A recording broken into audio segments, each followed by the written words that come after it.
Halo semua, selamat datang di podcast kami. Pada kesempatan kali ini, kelompok kami akan membawakan tema yaitu Bhinneka Tunggal Ika. Dengan topik point of view, budaya, dan agama.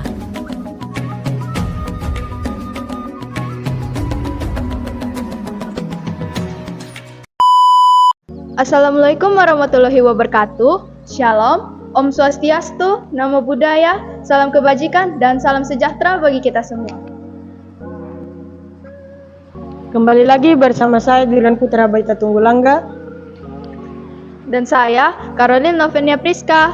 Nah, pada hari ini kami akan berbincang-bincang sedikit mengenai budaya dan agama bersama Bapak Pendeta Gibran. Ya.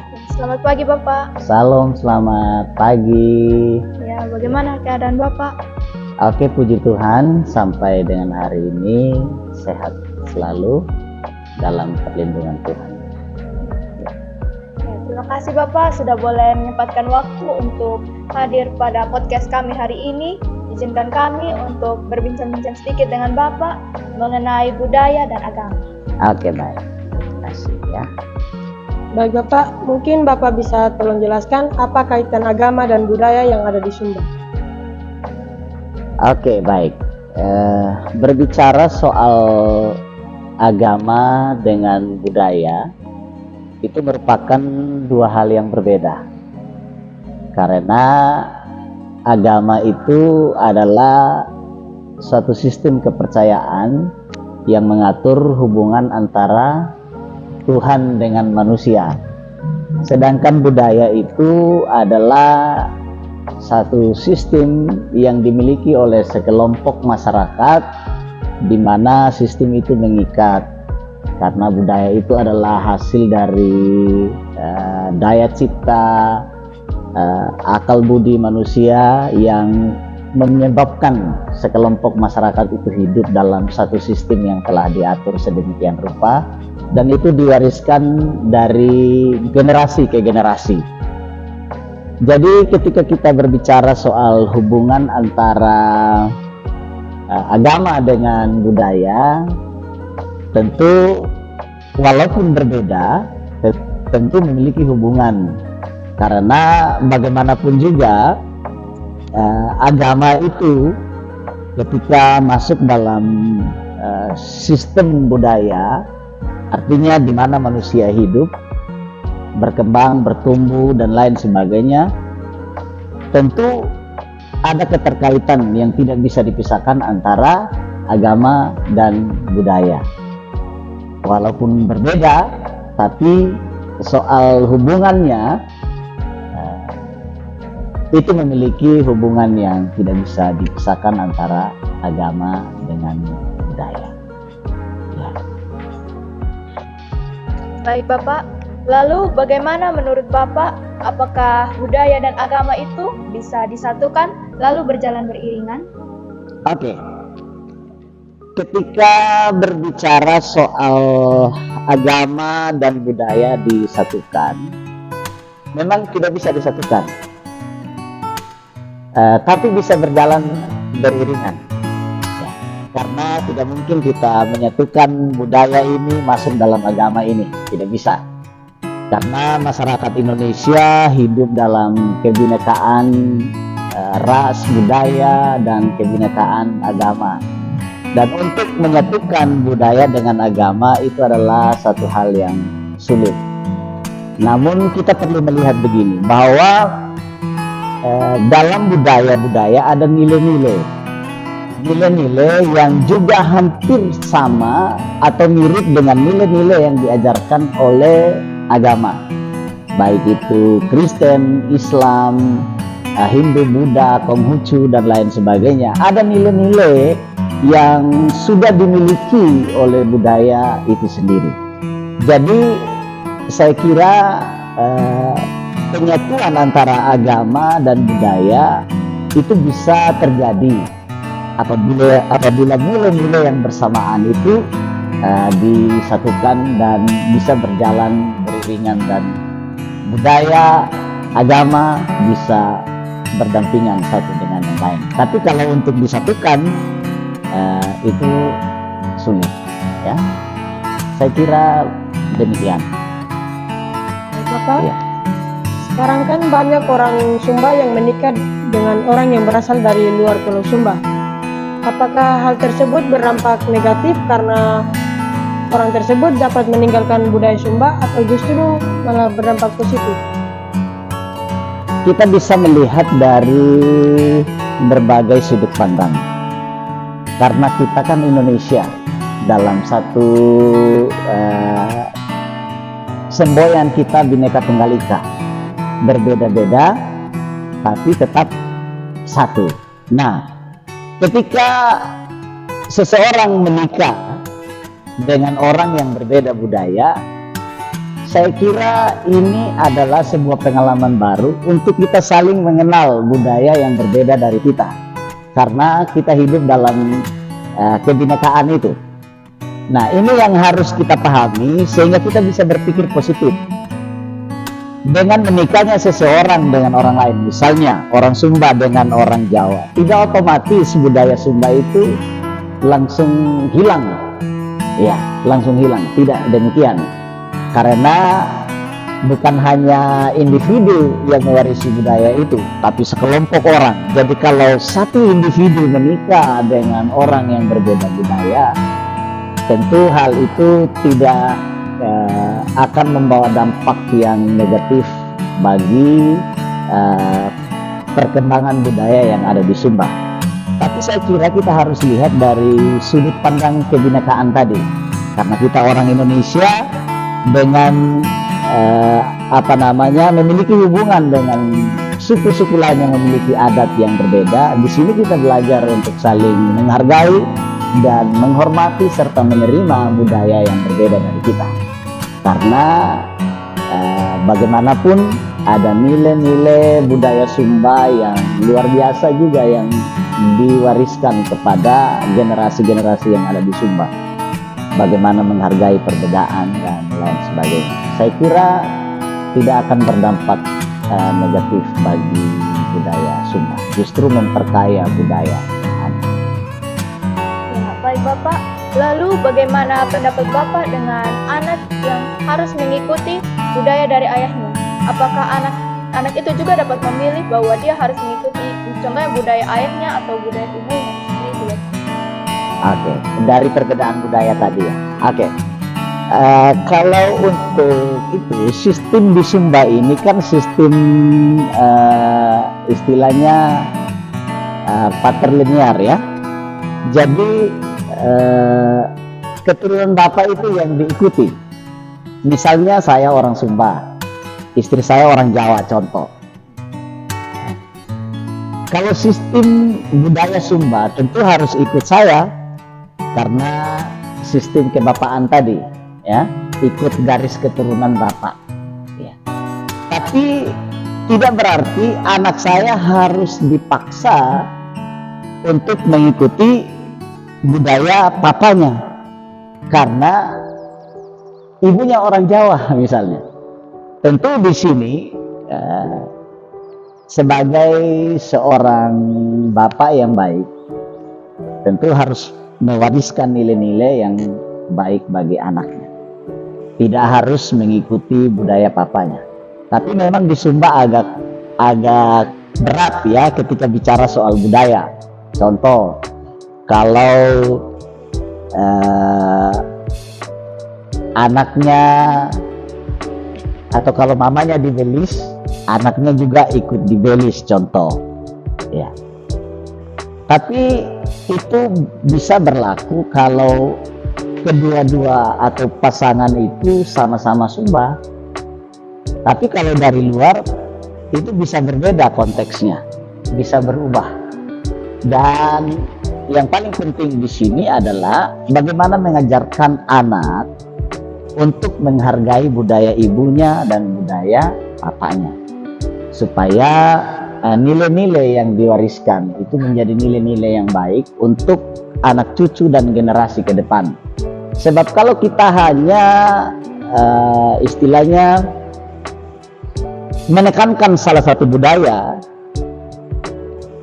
maka bagi saya kita tidak mewarisi nilai-nilai yang baik bagi anak-anak cucu dan generasi. Kita harus mengajarkan dan saling menghargai budaya yang berbeda, baik itu budaya ibu yang notabene misalnya orang Jawa, ataupun budaya ayah atau bapak yang orang Sumba. Jadi saya kira di sini nilainya yang perlu ditanamkan, nilai-nilai yang baik, nilai saling menghargai dan menghormati budaya-budaya. Saya kira begitu. Ya, baik Bapak. Nah, ini tentunya sebelumnya Bapak pasti sudah mengetahui bahwa di Sumba ini ada yang namanya keyakinan Marapu, seperti itu kan Bapak? Iya, betul. Ya. Dan juga seperti yang kita ketahui bahwa keyakinan Marapu itu termasuk salah satu budaya dari kita orang-orang Sumba. Iya. Nah, menurut Bapak, apakah datangnya keenam agama yang diakui di Indonesia itu contohnya seperti Kristen, Katolik, Islam, dan lain-lain, itu membawa dampak negatif yang dapat membuat salah satu budaya kita hilang, contohnya keyakinan Marapu. Jadi sekarang orang-orang yang awalnya berkeyakinan Marapu, mereka berpindah ke keyakinan-keyakinan yang ada pada saat ini, dan menurut Bapak datangnya keyakinan itu membuat dampak negatif atau malah membawa dampak positif? Iya. Tentu ketika agama-agama masuk di tengah-tengah budaya, contoh budaya Sumba, pasti akan membawa pengaruh. Ada pengaruh positif dan ada pengaruh negatif. Pengaruh positifnya adalah orang Sumba semakin kaya dengan keberagaman karena mampu menerima berbagai perbedaan yang ada, agama yang ada, dan budaya yang ada. Memang pengaruh positif bagi budaya Sumba, kekayaan keberagaman di Pulau Sumba ini akan semakin bagus, dan kita semakin mengerti apa artinya Bhinneka Tunggal Ika. Kita saling menghargai keberagaman dan lain sebagainya. Tentu itu adalah hal yang positif. Kemudian semakin terbukanya perkembangan budaya Sumba ini kepada hal-hal yang modern. Ya, semakin maju, semakin berkembang, dan semakin mengenal dunia luar. Jadi ketika budaya Sumba welcome terhadap masuknya agama-agama yang ada, tentu ini memberi pembelajaran yang baik. Karena wawasan kita jadi terbuka, kita akan berkenalan dengan begitu banyak orang, dan kita mengenal dunia ini lebih jauh dari yang kita kenal sekarang. Ya, jadi saya kira ini hal yang luar biasa penting untuk ditekankan.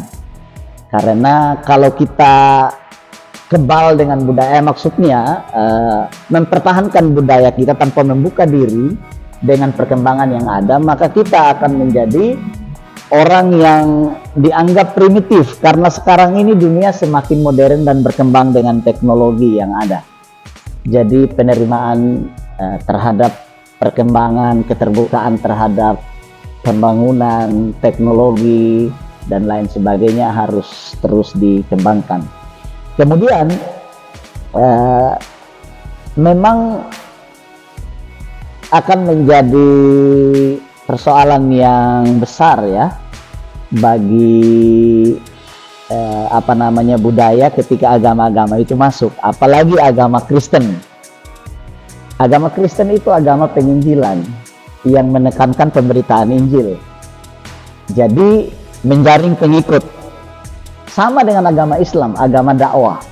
Jadi dia harus berdakwah supaya orang-orang bisa mengikuti agama yang dianut. Nah, ini menjadi tantangan bagi budaya Sumba, khususnya Marapu. Tergantung dari bagaimana, apakah mereka terpengaruh atau tidak. Ini yang menjadi tanda kutip bagi budaya Marapu sendiri, kebudayaan kita yang ada di Sumba. Apakah mereka terpengaruh atau tidak?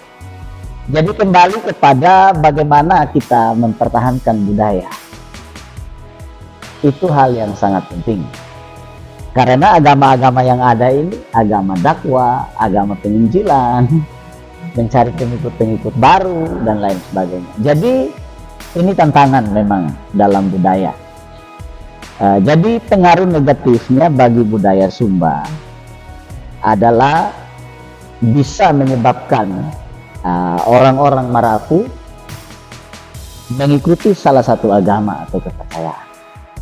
Ya, dengan demikian pasti akan ada beberapa hal yang berubah dari hidup mereka. Apalagi kan budaya ini ada nilai-nilai yang baik, ada juga nilai-nilai yang bertentangan dengan kepercayaan agama dan lain sebagainya. Ada nilai-nilai yang bertentangan. Nah, ketika saudara-saudara kita dari Marapu misalnya masuk Kristen, tentu tidak semua budaya yang dimilikinya akan berubah, tidak. Namun ada beberapa hal yang tidak sesuai dengan Alkitab misalnya, atau tidak sesuai dengan Al-Quran misalnya, kalau mereka menganut Kristen atau Islam. Tentu hal-hal itu akan berubah. Tapi pada prinsipnya ada budaya-budaya yang tidak bisa diubah.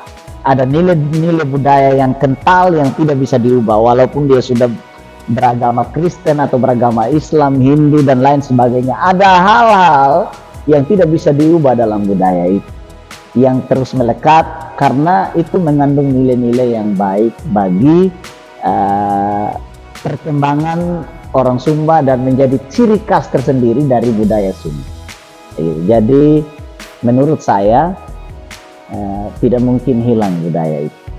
Dia akan tetap melekat dengan pribadi orang yang dari mana ia berasal.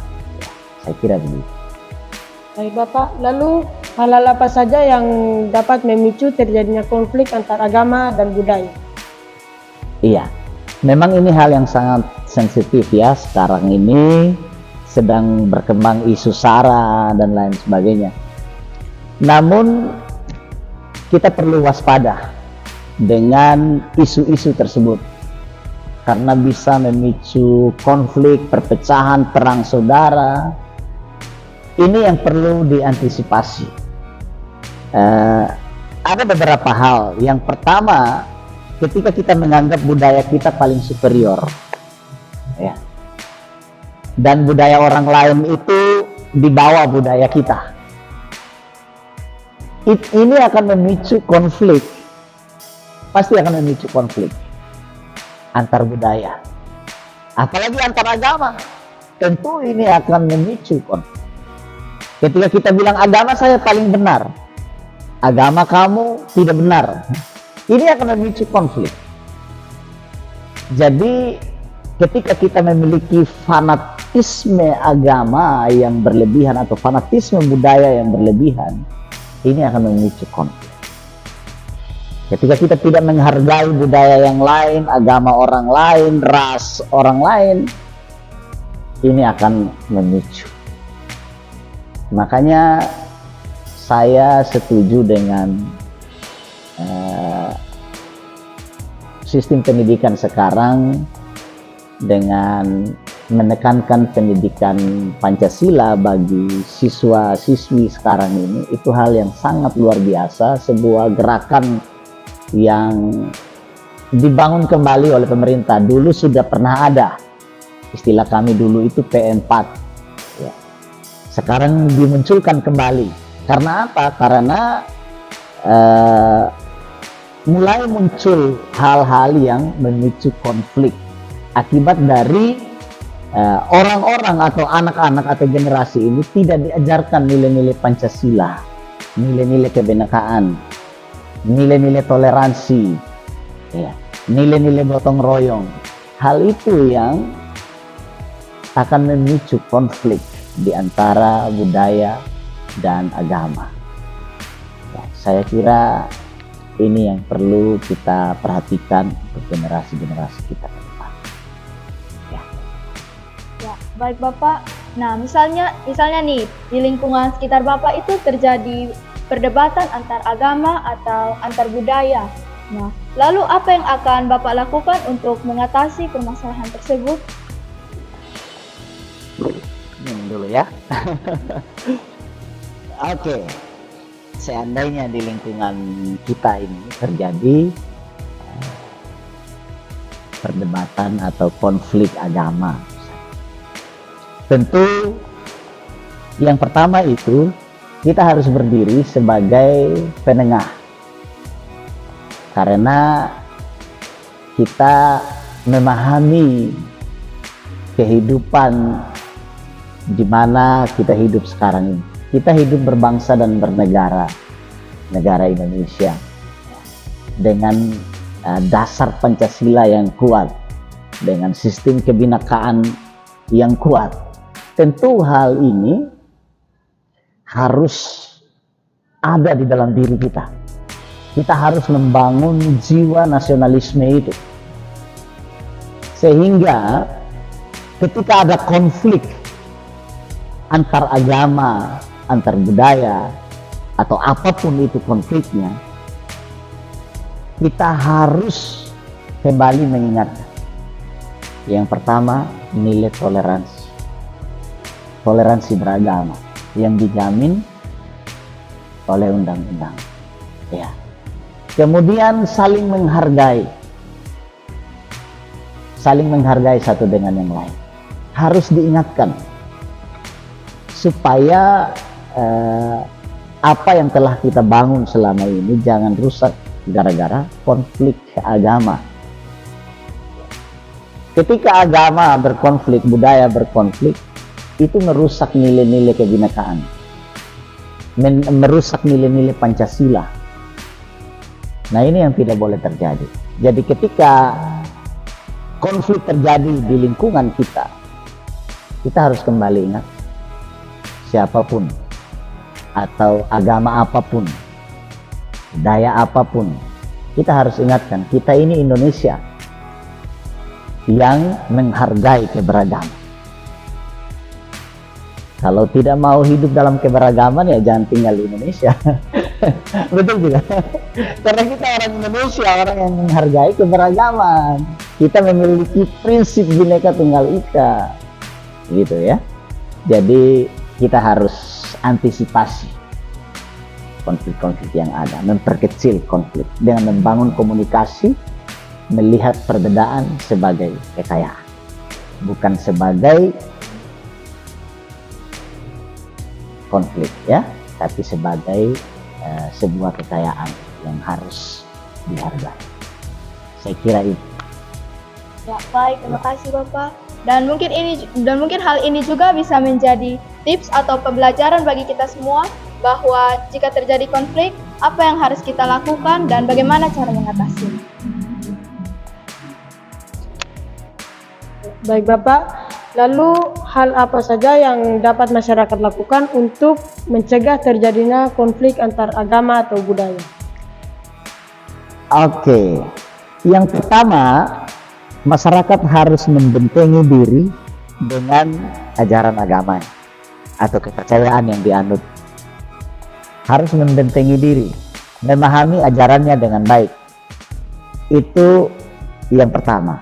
Dan yang kedua, menghindari sikap fanatik terhadap agama dan kepercayaan. Harus menghindari itu. Sebab kalau kita fanatik dengan agama kita, maka kita tidak akan menghargai agama orang lain. Kita tidak akan menghargai budaya orang lain. Ya. Kemudian yang berikut, kita harus saling membangun nilai toleransi yang kuat di antara kita. Nilai toleransi. Jangan memandang remeh orang lain, jangan menganggap rendah orang lain, jangan membuli ras siapapun.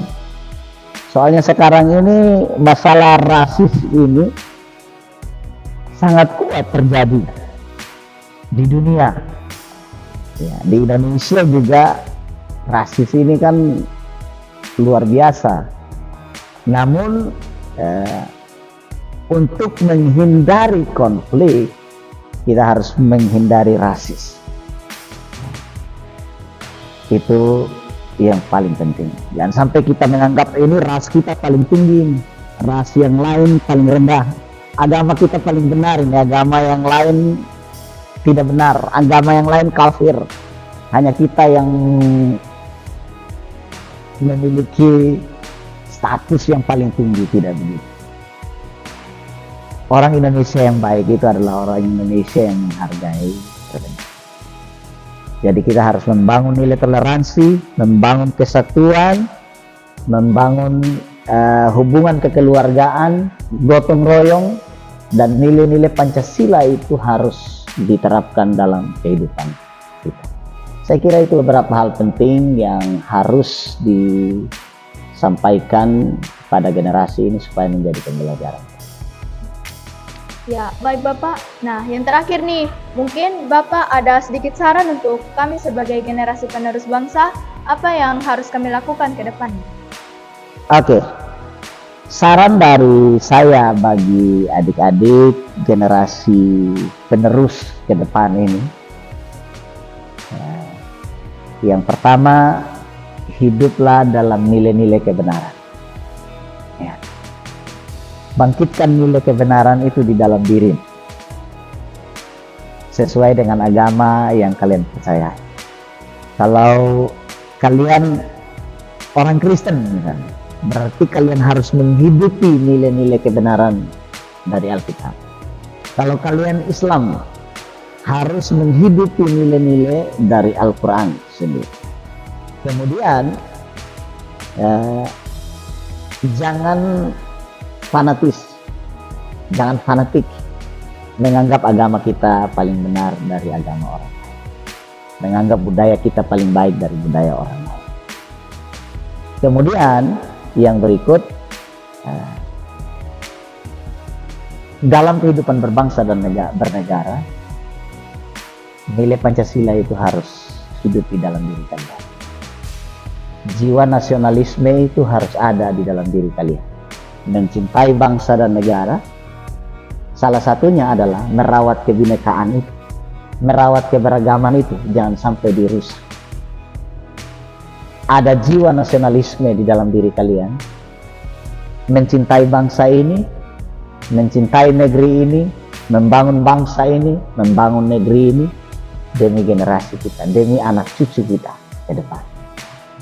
Saya kira ini pesan yang harus saya sampaikan supaya generasi-generasi kita ke depan menjadi generasi-generasi yang menghargai keberagaman, menghargai Pancasila, dan menghargai nilai-nilai agama yang dianut. Saya kira itu yang dapat saya sampaikan. Kiranya teman-teman, adik-adik semakin maju, semakin kuat, dan menjadi generasi yang berdampak bagi bangsa dan negara. Ya, baik, terima kasih Bapak. Dan juga sampai sini saja podcast kita hari ini. Terima kasih untuk Bapak yang sudah boleh menyempatkan waktu untuk hadir pada podcast hari ini.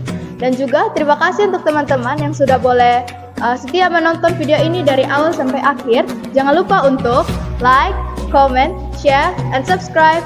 Bhinneka Tunggal Ika, berbeda-beda tetapi tetap satu jua. Sampai jumpa di video berikutnya. Bye!